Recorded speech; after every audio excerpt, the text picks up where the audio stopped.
So we're here with Eicca from Apocalyptica. Killer. What would you describe it? Cello metal? We decided to call it, it's a cello fronted metal. Oh, okay. Nice, nice. So your guys' album was Shadowmaker. Yeah. Came out in the States A few weeks ago. Yeah, 21st. I think it's really awesome. Thank you. Can you tell me a little bit about the album? Where did you guys record it at? We recorded it actually in Tennessee. Really? Yeah, in Franklin, Tennessee, close to Nashville, because we were working together with producer Eicca who has his studio there. So we decided, okay, let's go there because he has all the gear and it's like, you know, it's a nice place in the middle of the woods, so where, you know, can focus just 100% on making the album. But it was a long process, you know, to get prepared for the record. We had like 1 year off. We were touring with 7th Symphony for 2.5 years, and after that we had 1 year totally off. Not totally, we did Wagner Reloaded, the project and the live recording from that, but basically we didn't work on the next studio album at all. So when we came back, we started from a really clean table. We were out of a record deal, we were out of everything, you know. We were like 100% independent, and we started to write music and to figure out what kind of sound we want to find for the record, and you know what kind of album we want to do, and you know, in some point we came to this place that we had to figure out what we do with vocals, and as we really wanted to make an independent band record. You know, it's been great to work with different guests, but still, when you are working on such an album, there are so many things are depending on not us. You know, there are too many moving parts. You know, too many record companies, too many managements, and scheduling all that. It's fun, but it's a mess at the same time.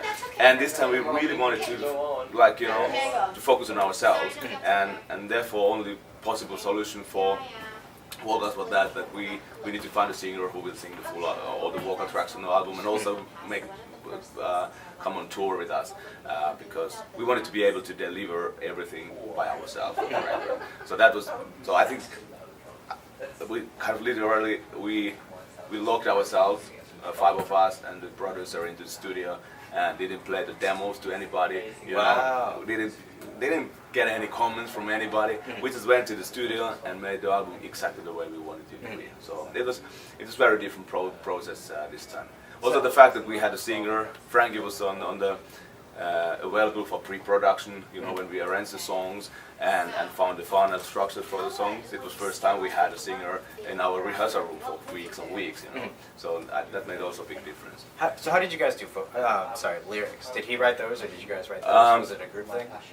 Actually, most of the vocal songs, they are results of co-writes I did with different songwriters, and you know, that's the formula we've been using in the past as well, you know, especially for the vocal tracks, because we don't consider ourselves as lyricists, you know, in those terms. Sometimes we write lyrics, and of course we take part on writing lyrics, but you know, we are not delivering the whole package. And Frankie was writing parts of the lyrics as well. Nice. So how did you pick him up? Where did you find him? We made like a quiet audition. We sent out, when we decided that we want to find a singer, we sent out an email for the business people, you know, to ask for suggestions, you know, that we are looking for a singer. And of course it felt quite tricky, you know, how to find a singer, you know, who is equally great than the guests we've had, you know, and it's still available, you know, for such a project. But we got like maybe 20-30 suggestions in and went them through, and we picked up 5 of them and asked them to do a demo of I'm Not Jesus, or the version of I'm Not Jesus. And then we got the tracks back, but it was hard to make a big difference between that. They were all cool, but you know, everybody was more or less imitating Corey's version, so you know, there was not so much original. So then we made another track, you know, a new track from the new album, Holding My Soul. We had a rough demo, and we sent like a short version of that, and wanted to have really like a rough recording, no production, no effects, nothing, and that's how we found Frankie. So were you ever tempted to, you know, you had 5 people, you ever tempted to be like, well, let's just pick 5 different people and put 5 different, you know, tracks with these different people on them? Were you ever tempted to do that? No, actually, that's what we kind of have done in the past. You know, every we always picked up the song for every guest we had, you know, and sometimes some cool songs didn't end up on the album because the guest, you know, cancelled in the last minute or something like that. So it was always like a big kind of, you know, crazy puzzle to control.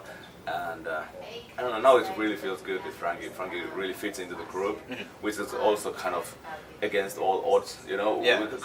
We are four guys, you know, who's been friends since kids, from Finland, cold, dark Finland, far away from here.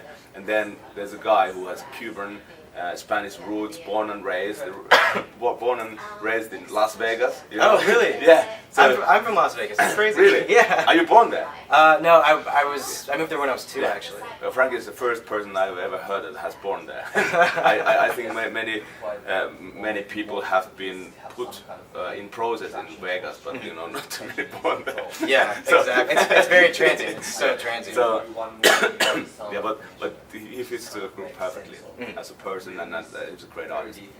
So, is there a song on this album that sticks out to you? One that has a lot of meaning, or that was like really hard to record or something? I think every song in the album, they have their own qualities, and it's very hard to compare.